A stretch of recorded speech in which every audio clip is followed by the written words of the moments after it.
ठीक है। साथ में बेटा बात करें सोडियम सिट्रेट और क्या था हमारे पास, सोडियम कार्बोनेट, तो इसका मिक्सचर था, ये अपन ने देख लिया है ना।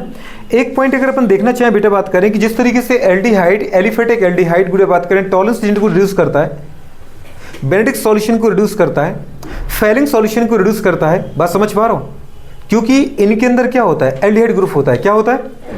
लेकिन गुड़े बात करें पता है सारे के सारे मोनोसेकेराइड रिड्यूस करते हैं। ग्लूकोज में तो चलो मुझे लग रहा है कि एल्डिहाइड ग्रुप है।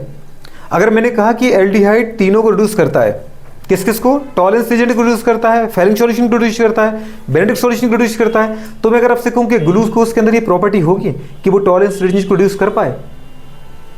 ग्लूकोज के अंदर क्या एल्डिहाइड ग्रुप है, अगर है तो वो रिड्यूस करेगा। एल्डिहाइड जिसके अंदर भी होगा, मैंने कहा एल्डिहाइड रिड्यूस करता है, प्रॉपर्टी एल्डिहाइड की है। पीछे गुड़े बात करें क्या जुड़ा है, कोई फर्क नहीं पड़ता। जैसे मैंने आपसे यहां पे कहा था, क्या कहा था, आर, अगर बेटा बात करें CHO, इसकी रिएक्शन अपन करते हैं किसके साथ करते हैं, टॉलरेंस रिएजेंट के साथ। कुछ याद आ रहा है, टॉलरेंस रिएजेंट मतलब बेटा बात करें क्या लिखा था आपने, Ag2O, याद है, अमोनिकल सिल्वर नाइट्रेट का ये सिंपल फॉर्म था। अगर आपने देखा था यहाँ पे क्या हो रहा था, खुद गुड़े बात करें एल्डिहाइड ऑक्सीडाइज हो रहा था, आर ग्रुप वैसे का वैसा ही था, उसको अपने चेंज नहीं किया, और गुड़े जो एल्डिहाइड था वो किस में कन्वर्ट हो रहा है बेटा बात करें, वो कन्वर्ट हो रहा है एसिड में। तो आपको ये सोचना पड़ेगा गुड़े बात करें कि एल्डिहाइड का मतलब क्या, कोई भी ग्रुप जिसके अंदर एल्डिहाइड हो वो सब Tollens reagent, Benedict solution, Fehling solution को रिड्यूस करेंगे और खुद गुड़े बात करें क्या हो जाएगा, ऑक्सीडाइज हो जाएगा। इसके पास जो ऑप्शन था सिल्वर ऑक्साइड के पास, गुड़े बात का उधर चला गया और बेचारा सिल्वर किसके फॉर्म में आ गया, बताओ बेटा बात करें, सिल्वर मिरर की फॉर्म, मतलब सिल्वर मिरर टेस्ट देता है कौन, जल्दी बोलो गुड़े बात करें, टॉलरेंस रिएजेंट, किसके साथ, रिएक्शन विद एल्डिहाइड। अगर मैं आपसे ये कहूँ गुड़े बात करें कि अगर मैं पीछे क्या लगाऊं, आपने कहा सर H लगा दो, आपने कहा CH3 लगा दो, आपने कहा एथल लगा दो, जो लगाना है वो लगाओ, ठीक है। आपने कहा फेनिल लगा दो, क्योंकि आपको पता है बेटा बात करें एलिफेटिक एरोमेटिक दोनों एल्डिहाइड टॉलरेंस एजेंट को रिड्यूस करते हैं। तो मैंने कहा कि मैं कुछ लगाता हूँ, ठीक है, आपको लगाना है, ये लगा दूँ तो गुड़े बात करें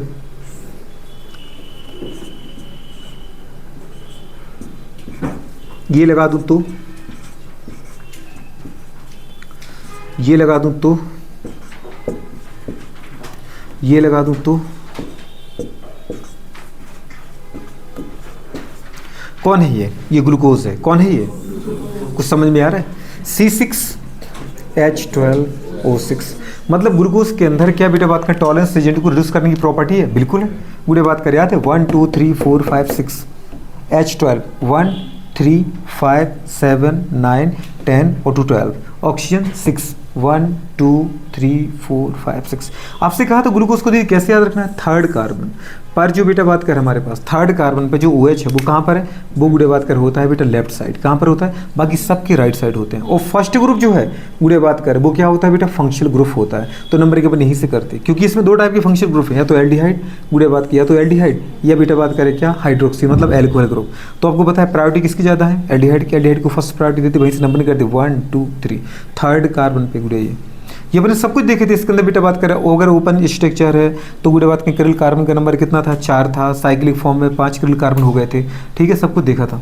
बस मुझे ये देखना था क्या एल्डिहाइड के अंदर रिड्यूसिंग प्रॉपर्टी है, बिल्कुल है। एल्डिहाइड गुड़े बात करें ग्रुप अगर ग्लूकोज में है तो ग्लूकोज के अंदर क्या है, रिड्यूसिंग प्रॉपर्टी है, किसको रिड्यूस करने की, टॉलरेंस रिएजेंट, किसको, फेलिंग सॉल्यूशन, किसको, बेनेडिक्ट सॉल्यूशन। ये याद रखना क्योंकि क्वेश्चन आ चुके हैं। अच्छा दूसरी बात दी थी उसने कहा कि ग्लूकोज तो ठीक है, फ्रक्टोज, फ्रक्टोज के अंदर क्या ये प्रॉपर्टी है, फ्रक्टोज बेटा बात करें कैन रिड्यूस, गुड़े बात करें किसको, फॉर बेटा बात करिए हमारे पास जो फ्रक्टोज है can reduce Tollens agent, Fehling solution and बेटा बात करें बेनेडिक्ट सॉल्यूशन, गुड़े बात करें कर सकता है क्या, यस बिल्कुल कर सकता है। बट इन फ्रक्टोज गुड़े बात करें aldehyde group is absent, fructose के अंदर तो एल्डिहाइड ग्रुप एब्सेंट ही होता है, फिर कहाँ से करेगा, एल्डिहाइड ग्रुप तो होता ही नहीं फ्रक्टोज के अंदर, ये वाला ग्रुप नहीं होता है। क्यों नहीं होता है गुड़े बात करें, एल्डिहाइड ग्रुप का होता है फ्रक्टोज के अंदर, केवल होता है कीटोनिक ग्रुप। क्या होता है, कीटोनिक ग्रुप। अगर अपने यही बनाए फ्रक्टोज का स्ट्रक्चर ऐसे ही है पूरा का पूरा, ये आपको बेटा बात करें खेलना पड़ेगा लंबा, मतलब बायोमोलिक्यूल को इधर से जोड़ता है वो, और यहाँ गुड़े बात कर आपको मिलता है सेकंड कार्बन पे कीटोन ग्रुप, बाकी वही रहेगा जो फर्स्ट कार्बन है ना इसका CH2H, वैसे गुड़े यहाँ पर होता है OH H H, गुड़े बात के 4 वैलेंसी पूरी है।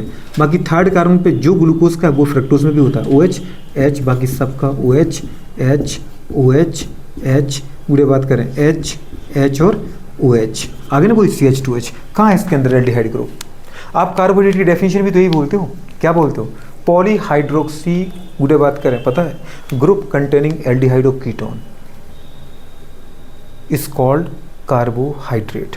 कार्बोहाइड्रेट क्या होते हैं, कार्बोहाइड्रेट, कार्बन के हाइड्रेट, सिंपल डेफिनेशन बोलूँ तो कार्बन के हाइड्रेट, मतलब कार्बन को अगर जोड़ दें वाटर के साथ तो क्या बनते हैं, कार्बोहाइड्रेट। और कार्बोहाइड्रेट डेफिनेशन के लिए मैंने जो फॉर्मूला लिखवाया था वो आपको पहले भी लिखवा चुका हूँ, क्या, अगर CX अगर कार्बन की X मॉलिक्यूल है तो इसके साथ वाटर का भी एडिशन कर दो, बाय मॉलिक्यूल उठा लो वाटर के, तो बन जाएगा क्या, कार्बन के हाइड्रेट कार्बोहाइड्रेट है।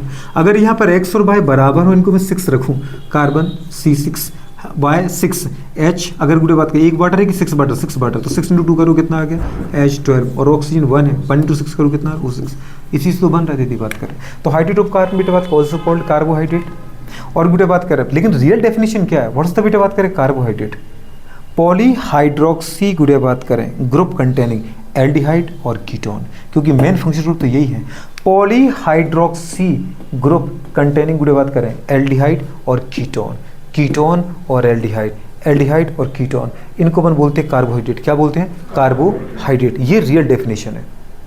अब अगर अपन देखें गुडे बात करें कि मैंने आपको ये कहा कि एल्डिहाइड ही रिड्यूस कर सकता है किसको, टॉलरेंस एजेंट को, बेंडिक सॉल्यूशन को, फेलिंग सॉल्यूशन को, तो ग्लूकोज कर सकता है क्या, ग्लूकोज बिल्कुल करेगा, उसके अंदर एल्डिहाइड ग्रुप है, लेकिन क्या फ्रक्टोज करेगा, फ्रक्टोज करेगा। मैंने आपको एक मात्र लिखवाया था नॉन रिड्यूसिंग शुगर एक है, वो है सुक्रोज। बाकी गुडे बात करें डाइसैकेराइड में चाहे माल्टोज हो चाहे लैक्टोज हो, वो भी रिड्यूसिंग शुगर है। और लिखवाया था बेटा बात करें all monosaccharide act as a गुडे बात करें रिड्यूसिंग शुगर, हाँ जी बिल्कुल, ऑल गुडे बात करें, जल्दी बोलो बेटा क्या लिखा, जो सारे के सारे मोनोसैकेराइड हैं, चाहे वो ग्लूकोज हो, चाहे बेटा वो फ्रक्टोज हो, चाहे गुडे बात करें वो मैनोज हो, चाहे गुडे बात करें वो हमारे पास क्या हो गैलेक्टोज हो, समझ पा रहे, सारे के सारे मोनोसैकेराइड क्या है, रिड्यूसिंग शुगर है, ये अपन पहले पढ़ चुके हैं। ऑल डाइसैकेराइड गुडे बात को also act as a reducing sugar except sucrose, क्योंकि सुक्रोज के अंदर जब अपन ग्लूकोज और फ्रक्टोज को गुडे बात करें 1,2 डाइग्लाइकोसाइडिक लिंकेज के द्वारा लिंक कर रहे थे, तो वहाँ पे ग्लूकोज का आपने क्या बोला, ग्लाइकोसाइडिक लिंकेज पर कौन सा 1,2, ग्लूकोज का फर्स्ट और फ्रक्टोज का सेकंड कार्बन, जहाँ पे इनके अंदर क्या फंक्शनल ग्रुप, ग्लूकोज का फर्स्ट और फ्रक्टोज का सेकंड कार्बन, नंबरिंग वहीं से करोगे ना जहाँ से फंक्शनल ग्रुप को मिनिमम प्रायोरिटी मिले। अब यहाँ से करोगे तो इसको तो बेटा बात के 4th प्रायोरिटी 5th प्रायोरिटी मिलेगी, और इधर से करोगे तो 2nd प्रायोरिटी मिलेगी, तो ये ज़्यादा सही है। तो ये दोनों कार्बन ही जब ग्लूकोज और फ्रक्टोज जुड़ते हैं तो ग्लूकोज का फर्स्ट और फ्रक्टोज का सेकंड कार्बन जुड़ता है किसके द्वारा, ग्लाइकोसाइडिक लिंकेज के द्वारा, ग्लाइकोसाइडिक लिंकेज के द्वारा, और बनता है क्या बेटा सुक्रोज। यहाँ से क्या निकलता है, वाटर, याद है कुछ, वाटर। तो वाटर गुडे बात कर निकलने के बाद जो फॉर्मूला आता है वो आता है हमारे पास क्या, C12H22O11, जबकि यहाँ क्या चीज़, अगर पूरा ग्लूकोज फ्रक्टोज से जुड़ता तो फॉर्मूला आता है 6 कार्बन C12, H12 H24 आना चाहिए था, जबकि यहाँ पे पानी निकल गया तो 2 हाइड्रोजन को लॉस हो गया, तो इसलिए अपन वहाँ आता है H22, और एक ऑक्सीजन गया वाटर में, इसलिए आता है O11, जबकि अगर ये दोनों डायरेक्ट जुड़े तो क्या आता है O12, क्योंकि 6 इसमें 6 इसमें है। बात समझ पा रहे हो।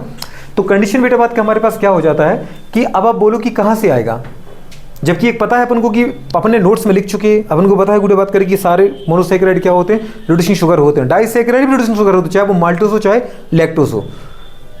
लेकिन सुक्रोज क्यों नहीं है, क्योंकि सुक्रोज में जो फंक्शनल ग्रुप की तरह काम करता है, जो रिडक्शन प्रॉपर्टी रखता है, वो तो बॉन्ड बनाने में चला गया ना कार्बन का, ग्लूकोज का एल्डिहाइड तुमने यूज कर लिया और फ्रक्टोज का कीटोन। अब वो यदि फ्री नहीं है तो रिडक्शन कौन रखेगा, रिड्यूसिंग जो प्रॉपर्टी है वो किसके पास है, फंक्शनल ग्रुप के पास, और जो गुडे बात करें ग्लूकोज के पास है और जो फ्रक्टोज के पास है। जैसे ही वो उन्होंने बॉन्ड बनाया तो उन्होंने वही कार्बन यूज कर लिए जिसकी वजह से वो प्रॉपर्टी रिड्यूसिंग रखते थे।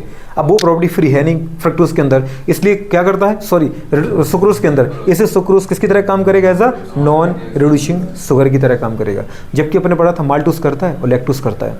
माल्टोज किससे बनता है, केवल ग्लूकोज से, ग्लूकोज से माल्टोज। तो अपन वहाँ बोलते बेटा बात का 1,4 ग्लाइकोसाइडिक लिंकेज, 2 ग्लूकोज जोड़ते हैं, एक ग्लूकोज का फर्स्ट कार्बन लेकिन दूसरे ग्लूकोज का 4th कार्बन, तो दूसरे ग्लूकोज का एल्डिहाइड बच गया ना, फ्री रहेगा कि नहीं रहेगा, वो बॉन्ड बनाने में यूज नहीं होता है। जो दूसरे ग्लूकोज का एल्डिहाइड फ्री रहता है उसकी वजह से क्या आता है, रिड्यूसिंग प्रॉपर्टी आती है। क्या आती है बेटा, रिड्यूसिंग। यही अपन ने पढ़ा था गुड़े बात करें कहाँ पे, लैक्टोज में। लैक्टोज क्या है, ग्लूकोज और गैलेक्टोज का, वहाँ पे क्या आता है 1,4 ग्लाइकोसाइडिक लिंकेज। बात समझ पा रहे हो। वहाँ पे गुडे बात करें हमारे पास 4th ग्लूकोज का कार्बन, और क्या बेटा बात के फर्स्ट कार्बन किसका, गैलेक्टोज का यूज होता है, तब भी वहाँ ग्लूकोज का फर्स्ट कार्बन बच जाता है। मतलब जो मेन फंक्शनल ग्रुप वाला कार्बन है वो बॉन्ड बनाने पार्टिसिपेट नहीं करेगा, और नहीं करेगा तो इसका मतलब वो उस फॉर्म में भी रिड्यूसिंग प्रॉपर्टी शो करेगा। बात समझ पा रहे हो। अच्छा, दूसरी कंडीशन यदि बात करें, यहाँ पे अपन तो यहाँ पर आ गए थे कि फ्रक्टोज के पास तो कीटोन है पर रिडक्शन की प्रॉपर्टी कैसे शो करता है? बेसिक कंडीशन में गुडे बात करें रिवर्सिबल कंडीशन शो करता है। अगर अपन इसको गुडे बात करें बेसिक कंडीशन में बेटा बात करें क्या करें, बेसिक कंडीशन में गुडे बात करें इसकी रिएक्शन कराएं तो ये बेटा बात करें आइसोमेराइजेशन। कुछ याद है जब अपन बेटा बात करें ग्लाइकोलाइसिस पढ़ते हैं तो वहाँ पे ग्लूकोज 6 फॉस्फेट से अपन बनाते हैं फ्रक्टोज 6 फॉस्फेट। आइसोमेराइजेशन होता है। आइसोमेराइजेशन का मतलब क्या है? जो कार्बोहाइड्रेट के एक फॉर्म है वो दूसरे फॉर्म में कन्वर्ट हो जाता है। सिस से ट्रांस कुछ कन्वर्ट किया था कि नहीं किया था? तो वैसे ही तो इसका मतलब बेटा बात करें जो फ्रक्टोज है वो गुडे बात करें अंडर बेसिक कंडीशन, समझ पा रहे? बेसिक कंडीशन के गुडे बात के अंतर्गत क्या करता है? रिवर्सिबल कंडीशन के द्वारा फ्रक्टोज ग्लूकोज और मैनोज में कन्वर्ट होता है। किस में कन्वर्ट होता है? तो अगर बेसिक कंडीशन में गुडे बात करें तो इसको रख दो, किसको रख दो बेटा बात करें फ्रक्टोज को, तो फ्रक्टोज गुडे किस में कन्वर्ट हो जाएगा? ग्लूकोज में। किस में कन्वर्ट हो जाएगा? और ग्लूकोज दीदी बात करें किस में कन्वर्ट हो जाएगा? मैनोज में। किस में कन्वर्ट हो जाएगा? मैनोज। मैनोज भी मोनोसैकेराइड है ग्लूकोज की तरह। बस जैसे ग्लूकोज में थर्ड कार्बन पे OH राइट साइड होता है, बाकी सबके लेफ्ट साइड होते हैं, बस गुडे बात के मैनोज में क्या करना है? सेकंड कार्बन का OH भी कहाँ करना है? गुडे बात के राइट साइड करना है। बाकी एग्जैक्ट ग्लूकोज ही मैनोज है। बात समझ पा रहे? तो ग्लूकोज के अंदर एल्डिहाइड है तो मैनोज के अंदर भी एल्डिहाइड है। और फ्रक्टोज किस में कन्वर्ट हो गया? ग्लूकोज में चाहे मैनोज में। मतलब कीटोनिक ग्रुप से किस फॉर्म में कन्वर्ट हो गया? एल्डिहाइड वाले ग्रुप में, जिसकी वजह से बेटा बात करें वो क्या करता है? रिडक्शन प्रॉपर्टी शो करता है। तो कीटोन ग्रुप में गुडे बात करें रिडक्शन की पावर नहीं है, लेकिन अगर कीटोनिक ग्रुप किसी गुडे बात करें वजह से अगर एल्डिहाइड में कन्वर्ट हो गया तो फिर वो रिडक्शन प्रॉपर्टी शो करता है। तो फ्रक्टोज गुडे बात रिडक्शन प्रॉपर्टी शो करता है, लेकिन कब करता है? इन बेसिक कंडीशन में। कहाँ करता है? जैसे ही बेटा बात करें फ्रक्टोज ग्लूकोज में कन्वर्ट होगा, जैसे ही ग्लूकोज का जो कीटोनिक ग्रुप है वो एल्डिहाइड ग्रुप में कन्वर्ट होगा, एल्डिहाइड ग्रुप गुडे बात करें तुरंत बेटा बात करें खुद बदल जाता है एसिड में और सामने वाले का क्या कर देता है? रिडक्शन। समझ पा रहे? तो ये इतनी जो प्यारी सी बात है, ये बात गुडे बात का मैंने यहाँ पर नोट करके लिखी है। ये तुम्हारे AIPMT के क्वेश्चन से गुडे बात के जो आते हैं, ठीक है? देखो यहाँ पर क्या लिखा है गुडे बात कर नोट करके। अगर अपन देखें ग्लूकोज एंड फ्रक्टोज आर बेटा बात करें reducing sugar, so both reduce Tollens reagent, firing solution and Benedict solution. बात समझ में आ रही कि नहीं आ रही? उसके नीचे गुडे बात का बहुत प्यारी लाइन और लिखी है, सुक्रोज इस बेटा बात कर रहा है नॉन रिड्यूसिंग शुगर। या sucrose act as a non reducing sugar, क्योंकि सुक्रोज गुडे बात का एकमात्र डाइसैकेराइड है जो रिड्यूसिंग नहीं होती है। ये क्वेश्चन तुम्हारे बेटा बात में कई बार आएंगे। नेक्स्ट गुडे बात करें यहाँ पर अगला जो क्वेश्चन है जो मैंने अभी आपको समझाया वही बात लिख रखी है, पहले क्वेश्चन के फॉर्म में पूछिए। Fructose contain ketonic group but reduce Tollens reagent, firing solution, Benedict solution. गुडे बात का समझ पा रहे? हाउ, कैसे कन्वर्ट करेगा? जबकि इसके अंदर कीटोनिक ग्रुप है फिर भी वो रिएक्शन की तरह काम कर रहा है। कैसे? तो गुडे बात करें वो पैर देखो तुम, उसका रीजन क्या लिखा है? Under basic condition of reagent fructose undergoes reversible isomerisation. क्या करता है बेटा बात करें? वो आइसो गुडे बात रिवर्सिबल कंडीशन का मतलब क्या है? ये सब बदल रहा है और बेटा बात करें ये सब वापस भी बदल जाएंगे। तो गुडे बात करें अंडर बेसिक कंडीशन, अंडरलाइन करना आपको basic condition of reagent fructose undergoes बेटा बात करें क्या? Reversible isomerisation and convert into mixture of glucose and mannose. कैसे में कन्वर्ट होता है ये? ग्लूकोज और मैनोज में। नीचे मैंने वो लाइन भी लिख रखी है कि जो फ्रक्टोज है वो बेसिक कंडीशन, देखो OH लिखा है कि लिखा बेटा? OH गुडे बात का मतलब है बेसिक कंडीशन, OH लिख रखा है एरो के ऊपर, मतलब ये बेसिक कंडीशन में ग्लूकोज में कन्वर्ट होगा और ग्लूकोज किस में बदल जाएगा? मैनोज में। तो चाहे ग्लूकोज हो चाहे मैनोज हो, लेकिन बेसिक कंडीशन के अंदर जो आपका फ्रक्टोज, वो फ्रक्टोज नहीं रहता है, वो फ्रक्टोज बदलता है ग्लूकोज में और मैनोज में और फिर वापस बदलते किसमें? फ्रक्टोज में। तो इनका क्या चलता रहता है? Reversible isomerisation. आइसोमेराइजेशन नहीं कि केवल गुडे बात के जाके उसमें बदल गया ग्लूकोज में मैनोज में, वो भी इसमें बदलते हैं, मतलब रिवर्सिबल आइसोमेराइजेशन है। तो ये चीज याद रखना, ठीक है? कर पाओगे नहीं कर पाओगे? अच्छा, फोर्थ जो बेटा बात कर रहे हैं Tollens reagent, firing solution, Benedict solution के बाद HgCl2। ये तुम्हारी NCERT का है। HgCl2 का मतलब क्या है? Mercuric chloride. काफी दीदी बात का रिडक्शन होता है मर्क्यूरिक क्लोराइड में। अगर अपन देखें तो मरकरी किसमें? +2 में। तो +2 से गुडे बात का रिड्यूस होगा किसमें? +1 में। और +1 से किसमें रिड्यूस होगा? 0 में। तो इसका मतलब है कि जो एल्डिहाइड है वो टॉलेंस रिएजेंट को भी रिड्यूस करता है, बेनेडिक्ट सॉल्यूशन को भी रिड्यूस करता है, फायरिंग सॉल्यूशन को भी रिड्यूस करता है और मर्क्यूरिक क्लोराइड को भी रिड्यूस करता है। कहां से कहां पे था मर्क्यूरिक को? HgCl2 में देखो, एक Cl का -1 तो 2 Cl2 का बिल्कुल गुडे बात करें। तो अगर बेटा बात करें कभी मर्क्यूरिक क्लोराइड की रिएक्शन आप ग्लूकोज के साथ कराओ, मतलब एल्डिहाइड ग्रुप के साथ कराओ, तो एल्डिहाइड इसको भी गुडे बात करें किसमें? मरकरी में बदल देता है। यहां देखें तो इसका चार्ज क्या है? +2, क्योंकि 1 क्लोरीन का -1 तो 2 का -2 तो ये क्या होगा? +2, तभी तो नेट 0 हो पाएगा चार्ज। तो ये गुडे बात करें मरकरी के अंदर पहले Hg+2 को कन्वर्ट करता है बेटा किसमें, Hg+1, मर्क्यूरी को मर्क्यूरस में, और फिर मर्क्यूरस को गुड़े बात करें किसमें, मरकरी में। समझ पा रहे, मतलब जीरो में। कैसे बदल रहा है ये, एक इलेक्ट्रॉन दिया इसको, +1, सोचो -1 कैंसिल हुआ, बचा +1, एक इलेक्ट्रॉन और दे दिया, दीदी बात के +- में कैंसिल कितना हो गया, 0। तो रिडक्शन हो रहा है कि नहीं हो रहा है। रिडक्शन कोई कैसे करेगा, इलेक्ट्रॉन दे करके। अगर मैं करूँ मैं खुद रिड्यूस हो रहा हूँ, खुद ऑक्सीडाइज हो रहा हूँ, तभी तो मैं रिडक्शन एजेंट की तरह काम करूंगा। मैं अपने इलेक्ट्रॉन आपको दे रहा हूँ, तो मेरा ऑक्सीजन स्टेट और आपका कौन कम कर रहा है, मैं ही कर रहा हूँ ना, तो मुझे क्या बोला जाएगा, कैसे कम करूंगा, इलेक्ट्रॉन दे करके। तो इलेक्ट्रॉन दे करके, ये 4 चीज़ें याद रखना। अच्छा मुझे पता है यहाँ पे जगह नहीं थी बेटू, लिखना तो मुझे पूरी इसकी मैकेनिज्म भी थी, पर मैंने कहा कि एक पेज में सारे आ जाएं आपको, ताकि क्या क्या बताओ, reducing property of aldehyde. Aldehyde की सारी रिड्यूसिंग प्रॉपर्टी एक साथ आ गई आपके पास, आ गई कि नहीं आ गई। अब जो तुम्हारे पास यहाँ बचा वो अपन को नेक्स्ट नोट्स में मिल जाएगा, ठीक है। इसको देख लो गुड़िया, बात करें मैकेनिज्म में आपको समझा देता हूँ, इसको देखो एक बार फटाफट।